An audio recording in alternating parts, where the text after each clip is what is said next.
If you can't control your anger, it controls you. Seneca warned us. But why is anger so powerful? Why does it seem to arise with such speed, bypassing reason and infecting even the calmest among us? Anger is not just an emotion, it is a force, a storm that clouds judgment, distorts reality, and often leaves a trail of regret. Seneca didn't just observe anger, he dissected it. He believed it was a form of temporary madness. Just pause and think about that. Madness. Not irritation, not frustration. Madness. How often have you, in a moment of fury, said or done something that moments later you couldn't believe came from you? That's not just a loss of temper, that's a loss of self. Seneca argued that anger is the most hideous and destructive of emotions because it disguises itself as strength. It feels powerful when we express it. It surges through us like a wave of righteousness. But that is the illusion. Anger tricks us into thinking we are in control when, in truth, we are completely out of control. It is the emotion that most easily masquerades as justice, but often leads us to injustice. How many wars, family feuds, broken friendships, and ruined careers have started not from reason, but from a single uncontrolled moment of anger? Let's go deeper. What does it mean to control anger? Does it mean suppressing it? Ignoring it? Not at all. To control anger is to recognize it for what it is: an impulse, a reaction, a primitive flare of the mind that demands immediate action. But Stoicism teaches us that the wise do not act immediately. The wise create space between stimulus and response. That space is where reason lives. That space is where freedom lives. Because if you react without thinking, you are not free. You are a puppet, pulled by the strings of rage. Click subscribe to this channel to get more profound insights. Seneca said, the greatest remedy for anger is delay.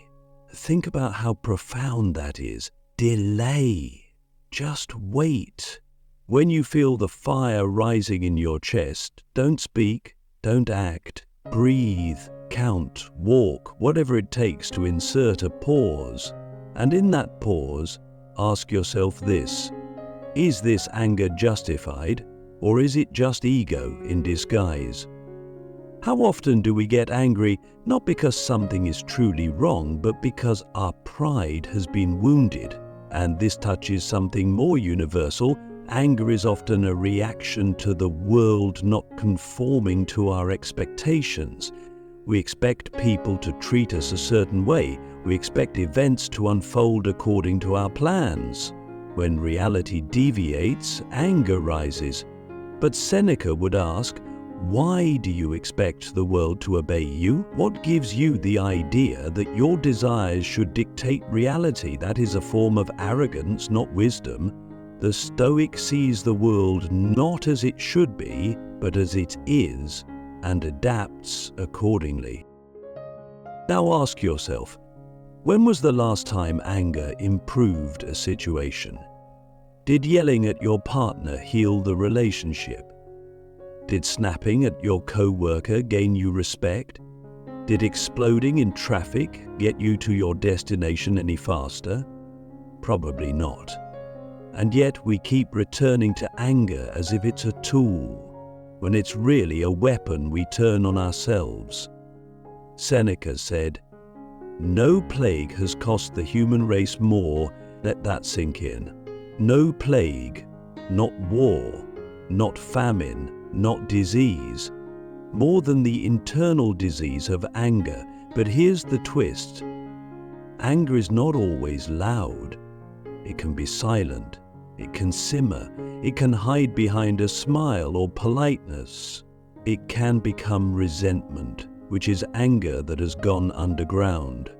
And that's just as dangerous, because silent anger corrodes the soul.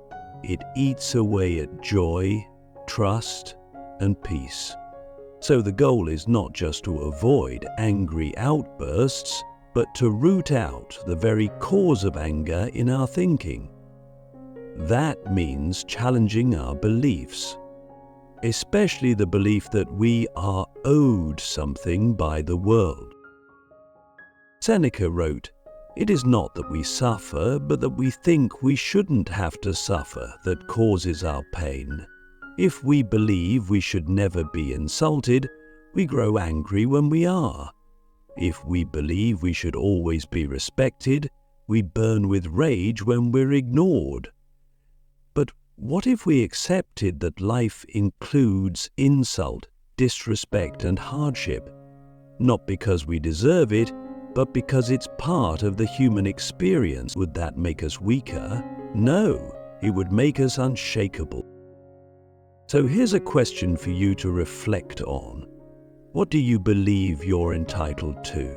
And how does that belief fuel your anger? Are you angry at the world for not giving you what you think you deserve? Or is your anger a mask for something deeper? Fear, insecurity, unmet expectations. And so we arrive at the fundamental choice. Do we want to be ruled by our passions, or do we want to rule ourselves? Because if you can't control your anger, it controls you. And when it controls you, it writes your story. But if you control it, you reclaim the pen. You choose how to respond.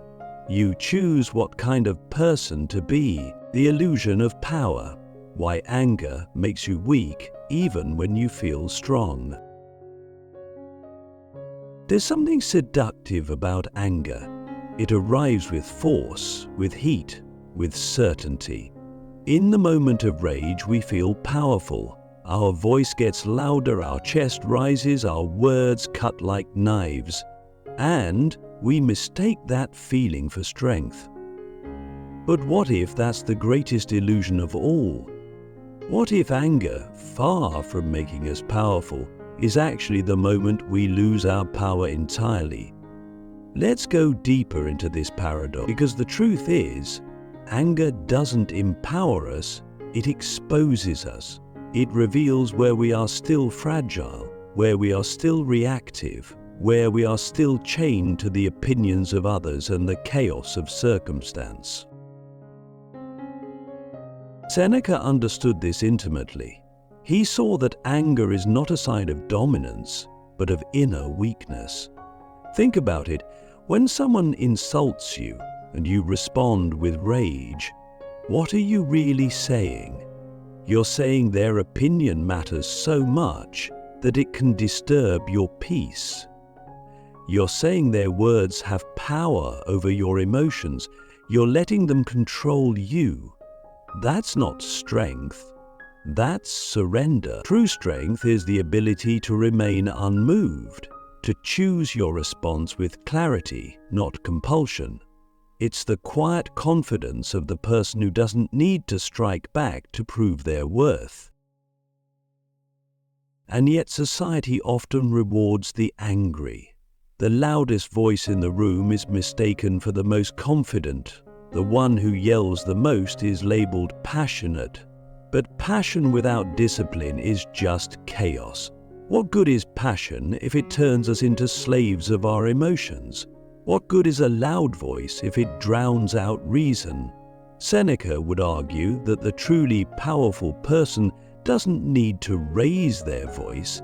They command respect through the consistency of their character, through calm, through self-compassion. Let's pause here and ask a difficult question. When you're angry, what are you trying to prove? And to whom? Is it really about justice, or is it about ego? Are you defending truth or defending your pride? Because many of our outbursts are not about right and wrong, they're about being seen, being acknowledged, being validated. But does the world owe us that? Must we demand it through force? Or can we find a quieter, more enduring strength? One that isn't shaken by other people's ignorance or cruelty. Seneca would say that the wise person prepares for insult, prepares for betrayal, prepares for misfortune, not because they are pessimistic, but because they are realistic. They understand that the world is not built to accommodate their desires, and so they build a mind that can withstand any storm. They train their emotions like a warrior trains their body, with discipline, with patience, with clarity. That's the true path to power, not through domination of others, but through mastery of the self. There's a story in Stoic tradition of a man who was struck on the cheek in public. Instead of reacting with fury or violence, he smiled, not because he was weak, but because he had already decided who he was. He didn't need to prove himself through retaliation. His peace was not up for negotiation. That's the kind of power that anger can never give you, because anger is reactive. It's dependent on something outside of you happening first. But true power is proactive. It starts within and radiates outward. It's immune to insult. And what happens after the anger fades? The moment passes, the adrenaline leaves your bloodstream, and what are you left with? Often, regret. Sometimes shame. Maybe broken relationships, lost opportunities, or irreversible damage. Anger is a short-term emotion with long-term consequences. It feels good for a moment and costs you for years. And here's the trap. The more we use anger, the more dependent on it we become. It becomes our tool, our weapon, our habit, and we forget how to influence the world through reason, empathy, or patience.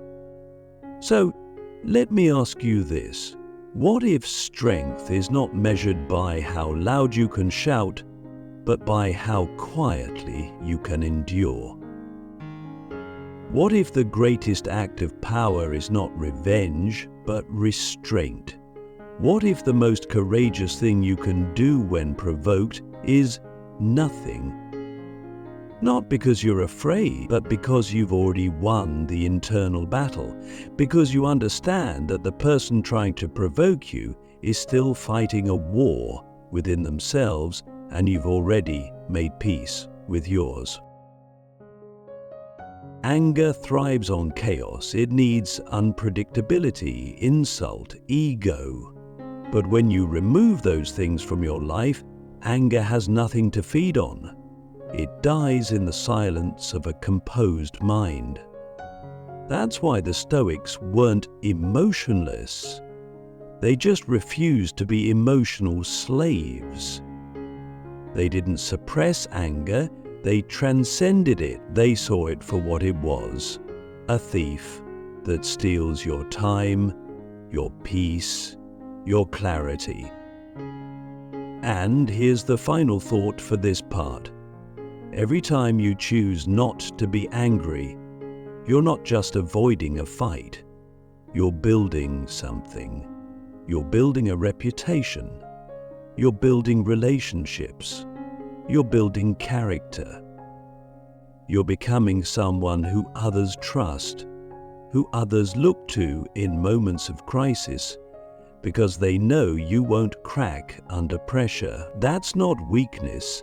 That's the foundation of greatness, the fire within, how to transform anger into wisdom, energy, and compassion.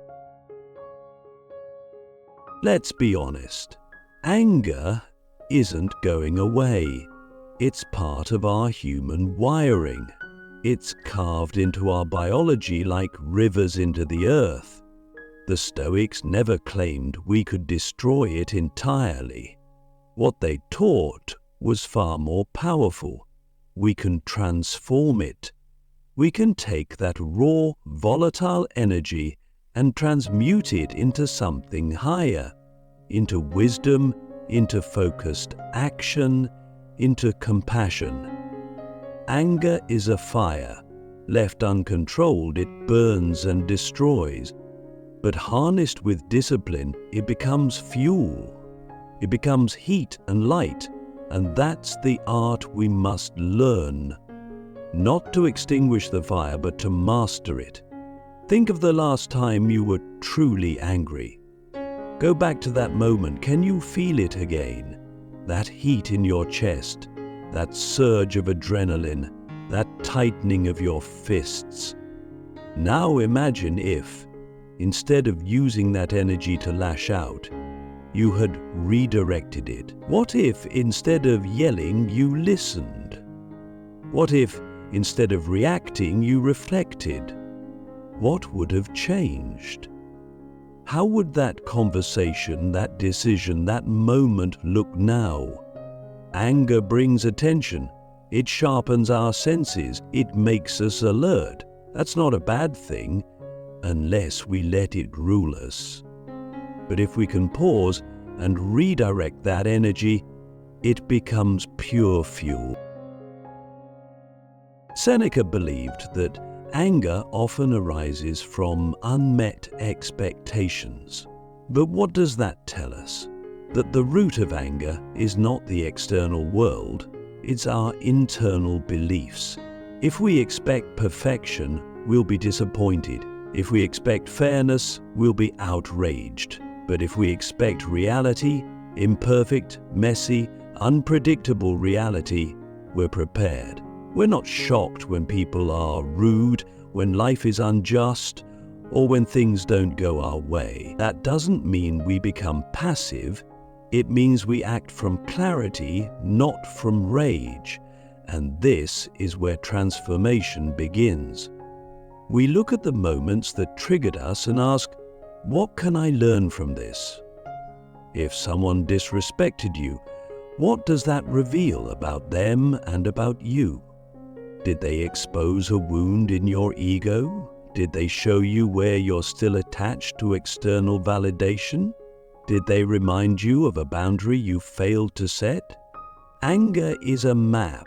It points to the places where growth is needed, but only if we're willing to read it. Now, let's take it even further.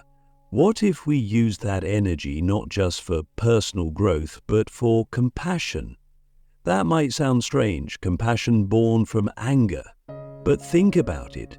Often the people who provoke us most are the ones who are suffering the most.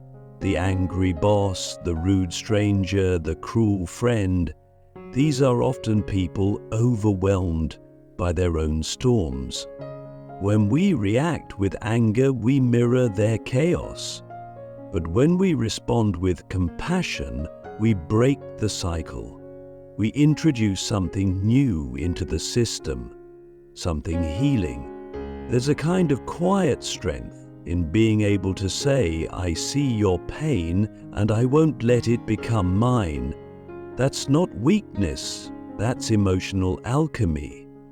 You're taking in the fire of another person's rage and transforming it into something that doesn't destroy you. That's what Seneca meant when he said, no man is more unhappy than he who never faces adversity, for he is not permitted to prove himself.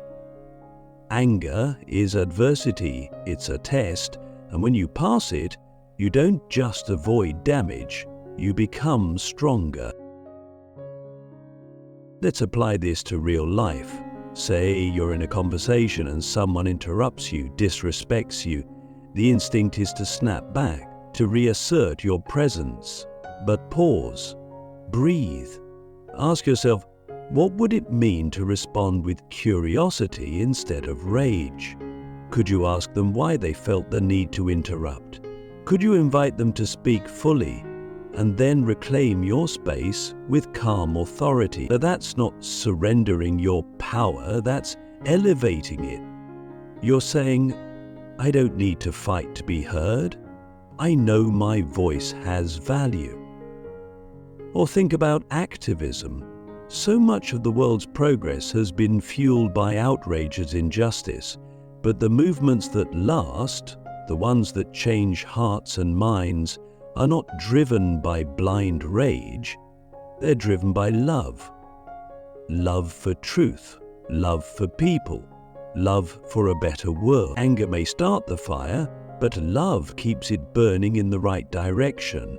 We need both, but we need them in balance. Anger gives us urgency.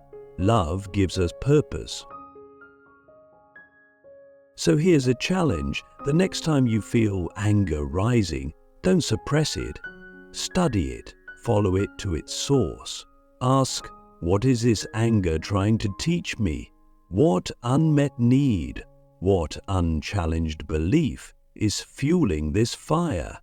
And then ask, how can I use this energy not to destroy, but to build? To build understanding, to build courage, to build a better version of myself, because ultimately, anger is a mirror. It shows us where we haven't yet mastered ourselves. And if we're brave enough to look into that mirror, we begin the real work, not of avoiding emotion, but of evolving through it. The final war, reclaiming your inner peace in a world that profits from your rage. We live in an age that monetizes your anger. Algorithms, headlines, influencers, they all know the secret. Outrage drives engagement. Every time you get mad online, every time you react instead of reflect, someone, somewhere, is making money off your emotional volatility. And this is not a conspiracy, it's a business model. Your rage is profitable. Your indignation is data. Your emotional reactions have become currency in the digital economy. And so, in a world that constantly tries to provoke you, choosing peace is nothing short of rebellion.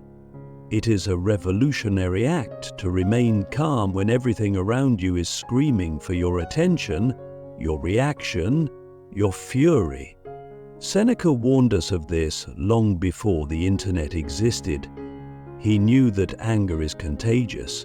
He knew that it spreads like wildfire, igniting not just individuals but entire societies, and he knew that the only real defense is self-mastery. You cannot control the world. You cannot silence every insult, stop every injustice, or fix every broken system overnight. But you can control yourself. And in doing so, you reclaim the only true freedom that exists. The freedom to choose your response. But make no mistake, this is the hardest war you'll ever fight. The war within. The war against your own impulses, your own ego, your own need to be right, to be seen, to be validated. The Stoics understood that peace isn't passive, it's active. It's forged in the fire of discipline, in the furnace of self-awareness. It's not about withdrawing from the world, it's about engaging with the world from a place of clarity, not chaos. Ask yourself, what do I gain by being angry? And what do I lose? Do I gain influence? Or do I lose credibility? Do I gain self-respect? Or do I lose control? And more importantly, who am I when I am not angry? That's the question most people never ask. Because anger gives us a temporary identity. It tells us we are warriors, we are defenders, we are righteous. But righteousness without wisdom is just noise. And beneath that noise, there is silence. And in that silence, there is truth. The truth of who you really are.